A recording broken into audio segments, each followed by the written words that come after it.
So, today's episode 1, my debut. That might be a bit conceited, but let's see. We're essentially talking about EMP/Faraday boxes. This box is designed to protect electronic and computerized equipment from EMPs. There's several different types of EMPs. I don't know the exact specifications and sciencey shit on that, but what I do know is this is going to protect my shit from most of the stuff that's going to occur. Solar EMP, nuclearized EMP, or just a straight up EMP burst into the atmosphere, take down infrastructure, just everything that they can, whatever it may be. So basically this thing's designed to protect electronics, computers, batteries, car batteries, trail cam batteries. We know trail cams will give us quite a bit of useful information during an apocalyptic world without rule, whatever you want to say, SHTF. But yeah, trail cams, having something that can observe for you while you're not there and leave a minimum presence that you can hide extremely well, yeah, that's going to be quite a game changer for quite a bit of people out there. So you can store those batteries in there, car batteries. If you got carbureted vehicles, yeah, they might not have the computers in them, but that battery's still going to go out. So unless you want to push start that thing everywhere you're going, you might want to store a couple car batteries inside the box. But EMP protection for vehicles is going to be a different episode. But as I was saying, anything solar, your solar panels, those can be damaged during it. So putting those in a box. This is a solar panel that charges the battery contained inside this. It's like 20,000 milliamp hours. It also doubles as a flashlight, so that's great. That flashlight will last literally a constant 48 hours, if not more, on full blast. Next thing I got in there is going to be comms. You're going to want to be able to communicate with people. If you have a group that's already got a comm system set up, you're going to want to throw one of those units in a box, protect it. Let's see, it's also useful for the weather radio. If the weather radios are still active at the time, this will let you know. Communicate with other parties around you. It's always great.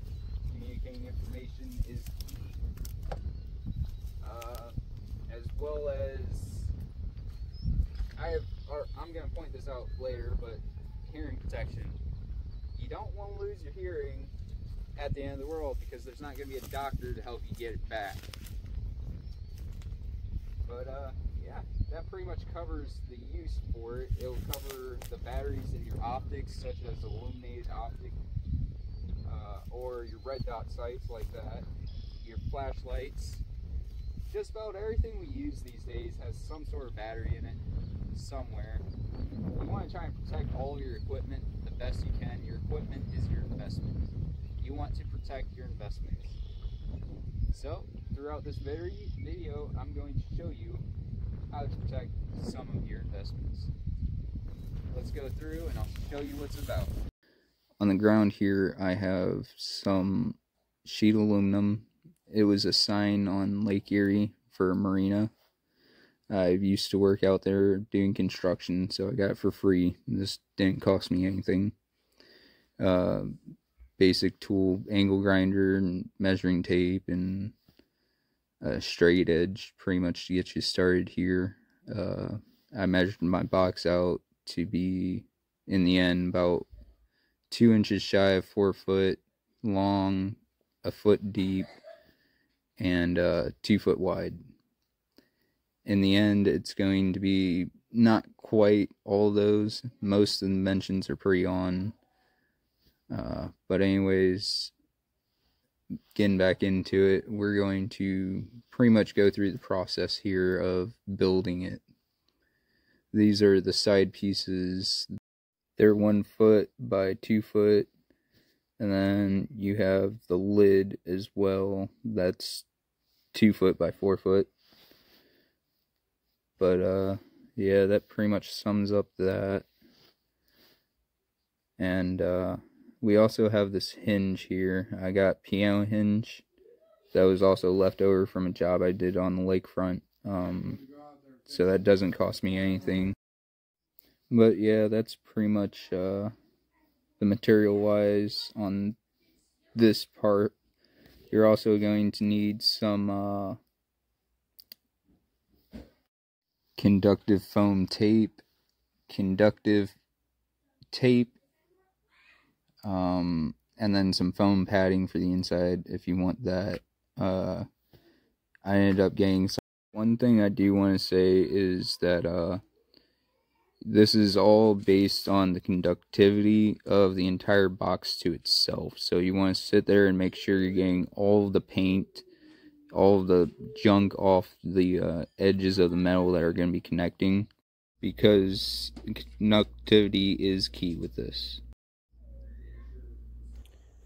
Okay, so obviously I have the main piece bent,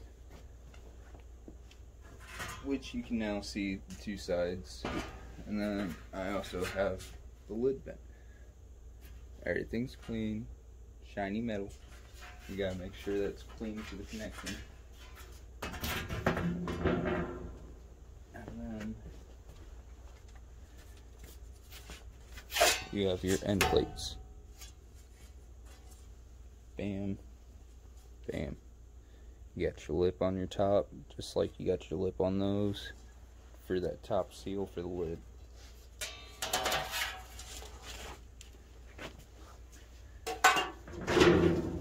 And now the only parts you have to bend are these ones and the sides on both ends. And as you can already see, this isn't exactly perfect. We got a little discrepancy in length on some of the measurements, but I was doing it at the shop I work at quickly. So haste makes waste. But that only puts us off by a 1/16 of an inch. Well, no. Yeah. About an 1/8 inch actually. But that's alright, we can work with that. We'll just bring our lid down a little bit tighter so we get a proper seal all the way around.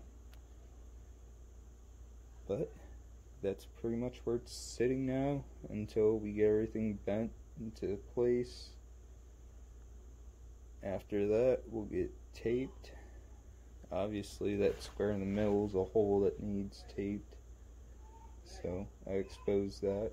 After I tape it on the inside and on the outside, I'll probably put something underneath it to also firm it up. But yeah, that's basically where it's at until I get the rest of the shit for it bent. Mostly everything riveted together. We have our piano hinge. Very lovely stuff. And I laid out pretty much all the hand tools. Those are specifically for sheet metal, and you'll find them over by these.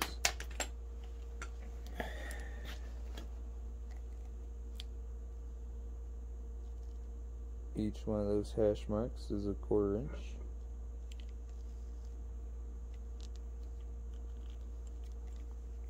But to hand bend all the parts that need hand bent, I did all the long bends on that with a big ass brake press,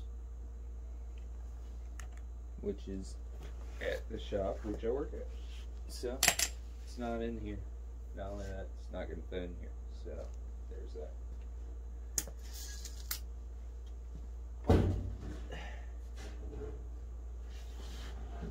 We do have our box.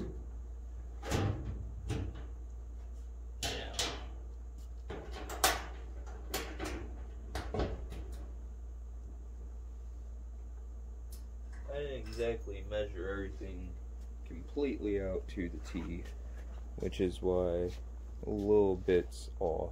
But I also bought 2 sets of these because I was planning on doing a complete detachable top, but I think I'm gonna stick with the piano hinge. So yeah, we'll find out after that's done and I show you. Okay, so here we are, we're finishing it up. I ran out of foam, I didn't order enough. But here we got our conductive tape finally. You can see it's shiny as hell. Obviously, it's conductive. And we went ahead and throw it on top of the foam just to seal that up. Went on the inside and sealed up everything we could. Same thing around there. Had some holes there, patched those. We even did it on the back of the hinge. Then we went to the outside and taped the absolute hell out of everything. Literally everything we could. Now, the inside of the rivets for the hinge, I taped that on the inside. Obviously, we have all the divots sticking out the back here, which is kind of acting like our hinge stop, so it's not all bad. But yeah, that's the last update on it. It's finished. We got ourselves an EMP proof box.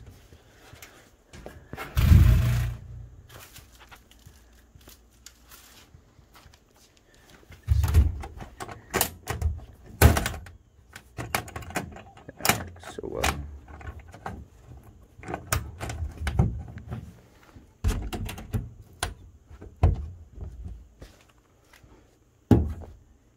Now we can put anything in that bitch and it'll be safe.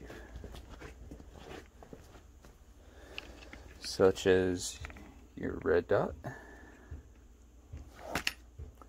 or your comms, or your hearing protection, flashlight, extra phone, whatever it may be. But yeah, she is finished. You can lock it, stow it wherever you want. Keep it in the house, keep it in the vehicle. But there's that.